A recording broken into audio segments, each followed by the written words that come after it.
There is a moment, one single moment, when everything you thought you knew about the people closest to you turns out to be a lie. I sat at a dinner table, my family was laughing, and the man sitting across from me, the man my sister had fallen in love with, had just called me unemployed, in front of everyone.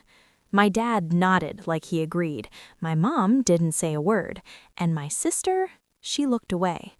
That night, I almost swallowed it, the way I always had, the way I had been swallowing it my entire life. But something stopped me. Not anger, not tears, something quieter, something cold. Because while he was sitting there laughing at me, performing for my family like he was the star of the show, he said something he should never have said out loud. One sentence, one crack in the mask, and I didn't say a word that night, not one. What I did instead took weeks. It was silent, it was patient, and when it finally came, it didn't destroy him with a scream, it destroyed him with the truth. Stay with me, because this story is not what you think it is. My name is Joanna, I'm 26, and if there is one thing I have learned about my family, it's this. Image comes first, truth comes last, and I am always the one who pays the price for that order. I grew up in a neighborhood where every lawn was trimmed, every mailbox matched, every house looked like nothing unpleasant had ever happened behind the doors. The illusion was polished, rigid, and everyone in my family protected it, even at the cost of the people inside it. My mother ran the house like a showroom. Everything had to look perfect. Everything had to feel curated. When she greeted me, it wasn't warmth. It was a checklist being completed. She didn't ask how I was doing. She asked why I was late.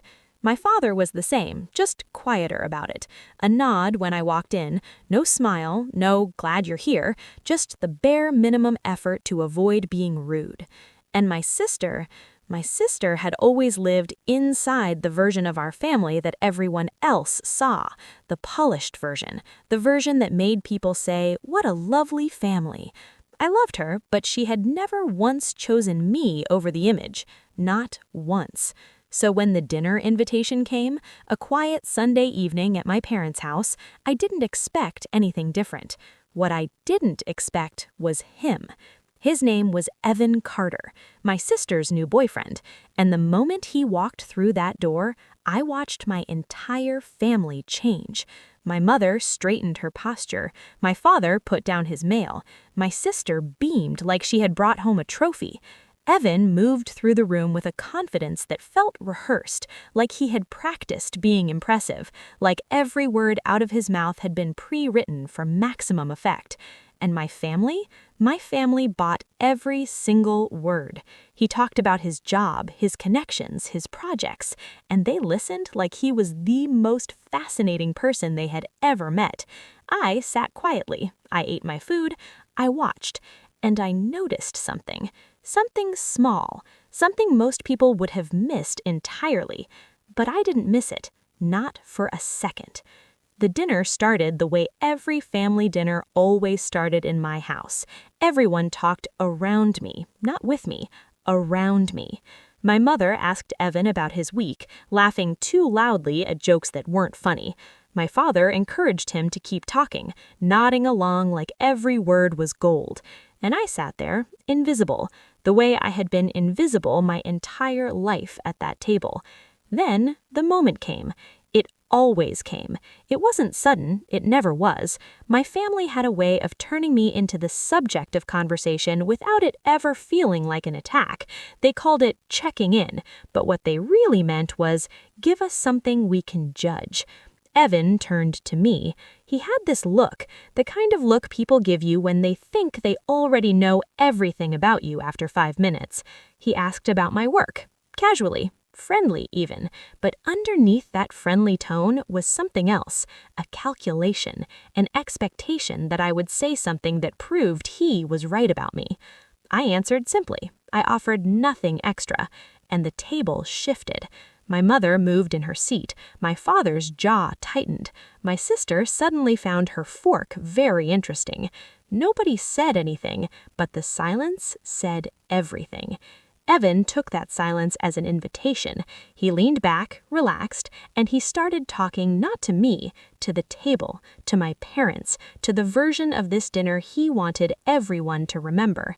He talked about ambition, about people who float between projects, about people who take their time finding their purpose, about people who don't really have jobs yet but talk like they do. The table laughed, louder this time. Then he turned back to me, fully, directly, and asked if I still had free time during the day. Free time. 2 words, wrapped in a smile, but everyone at that table heard what he actually meant. Unemployed. My mother sighed, small, controlled, like she had been waiting for someone to finally say it. My father swirled his glass, preparing to agree. And for one moment, one brief moment, I felt the heat rise in my cheeks, the familiar sting, the feeling of being the joke at a party I didn't choose to attend. But here's the thing about humiliation. Sometimes it hits you at exactly the right moment. Not because it breaks you, because it wakes you up. And that night, while everyone was laughing, I was awake. I was listening, and Evan Carter had just made the biggest mistake of his life. He just didn't know it yet. Here's what nobody at that table understood. I wasn't drifting. I wasn't lost. I wasn't the person Evan just described. I had spent years working in consulting. I understood how companies operated. I understood how information was structured, how job titles mapped to departments, how responsibilities were assigned, how work was described. And while Evan was busy painting me as someone who had nothing going for her, he was describing himself with details that didn't fit. It started small, a phrase here, a claim there. He mentioned a type of analytical review, specific enough to sound impressive, but it didn't match the department he said he worked in, not even close. Most people wouldn't have caught it. It was buried under confidence and charm, and the sound of my family applauding every word. But I caught it. I didn't say anything.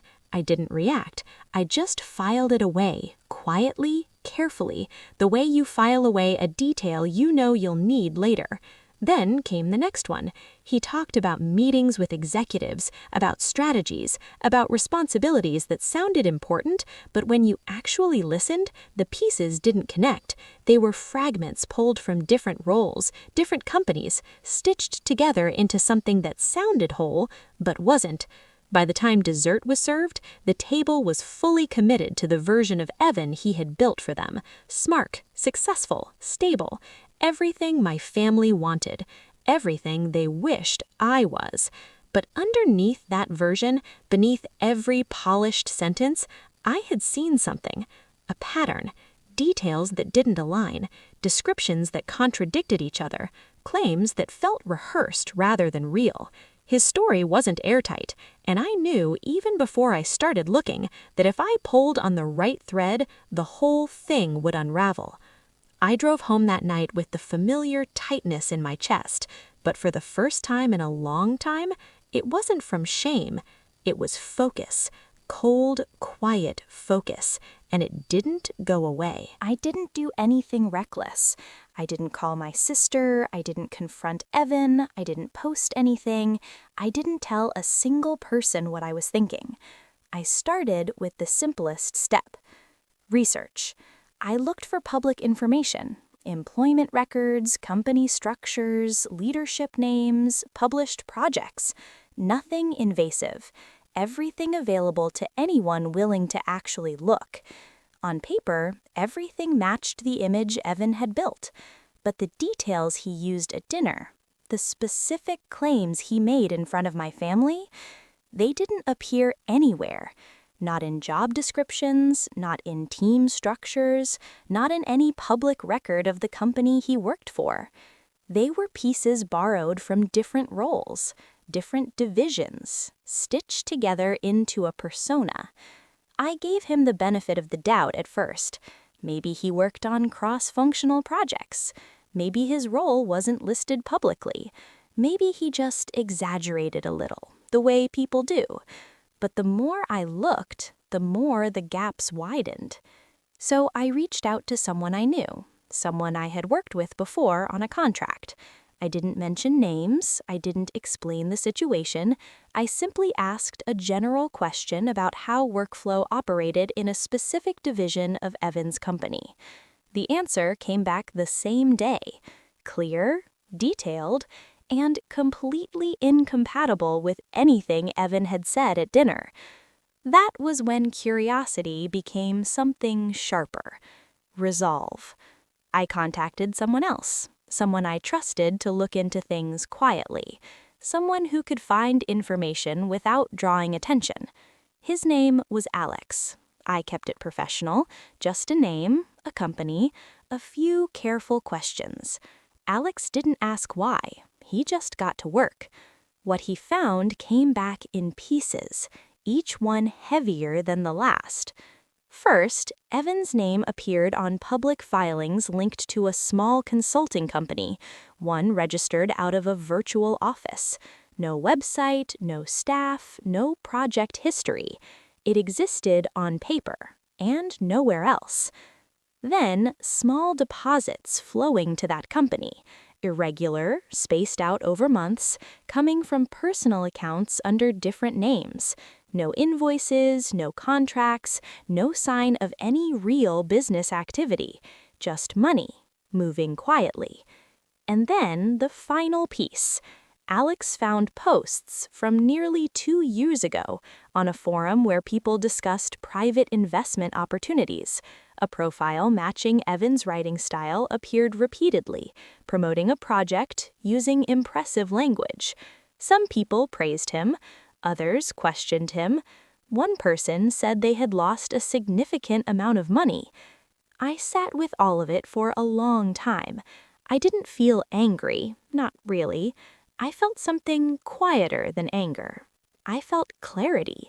Because this wasn't just about the insults he threw at me at dinner. This wasn't about proving him wrong to my family. This was about my sister, about the life she was about to build with someone who wasn't who he claimed to be. And I knew with absolute certainty that if I didn't act, someone else was going to get hurt. So I gathered everything. Every document, every record, every piece of the puzzle Alex had found. I put it in one folder, and I waited for the right moment. Because the truth doesn't need theatrics, it only needs timing.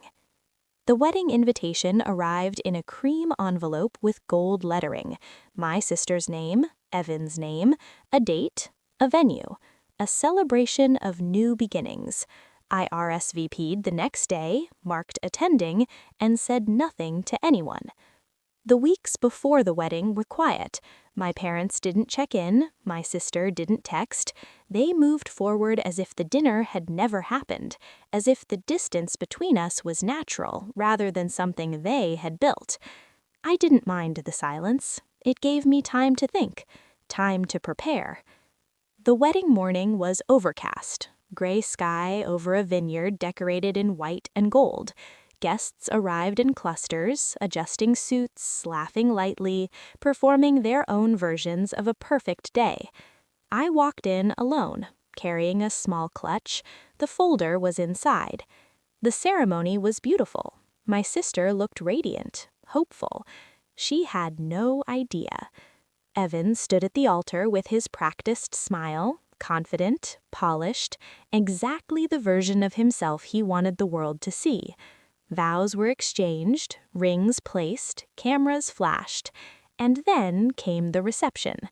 I waited until the speeches were done, until the guests had drifted toward the buffet, until the room was warm and loud and full of people celebrating what they believed was a perfect beginning. Then I walked toward my sister and Evan. Steady steps, not rushed, not hesitant. My sister saw me first. She smiled, surprised, almost relieved, like my presence meant something good. Evan noticed only when I stopped directly in front of them. I opened the folder. I held it out. I didn't raise my voice. I didn't create a scene. I didn't accuse him of anything. I said one sentence, calm, steady. undeniable. You should know who you married. The silence that followed was heavier than anything I could have said, because Evan's reaction did the rest. His confidence drained from his face. His mouth tightened. His hands moved, reaching for excuses that fell apart before he could finish them. My sister watched him unravel in real time. The mask she had fallen in love with collapsing in front of everyone she cared about, and there was nothing he could do to stop it. My parents reacted exactly the way I knew they would. My mother said I was trying to ruin the day. My father said I was making this about myself. Their words didn't surprise me. They were the same words they'd used my entire life. Every time I told the truth, every time I refused to let someone else's comfort matter more than what was real. I didn't defend myself. I didn't wait for an apology. I didn't look back at the table where Evan was still trying to explain himself, still scrambling to rebuild something that could no longer stand. I walked past the rows of chairs, past the tables, past the music and the laughter that was already starting to sound different, and I walked out. Outside, the air was cooler than I expected. I reached my car, placed the empty folder on the passenger seat, and sat there for a moment, letting the sounds from inside fade behind me. I didn't feel victorious. I didn't feel relieved. What I felt was something I had been searching for without knowing it. Clarity. Sharp. Clean. Long overdue. Cutting ties wasn't dramatic. It wasn't painful, not the way I expected. It was necessary. Because I had spent 26 years being told that the version of me that fit their picture was the one that mattered. The quiet one, the small one, the one who absorbed the jokes and the silence and the looks that said, "You are not enough." And for a long time, I believed it. But here is what I learned, the thing I want you to carry with you after this video ends. Sometimes the family you are born into is not the family that protects you. Sometimes the role they assign you is too small for the person you actually are. And sometimes walking away isn't abandonment, it's self-respect.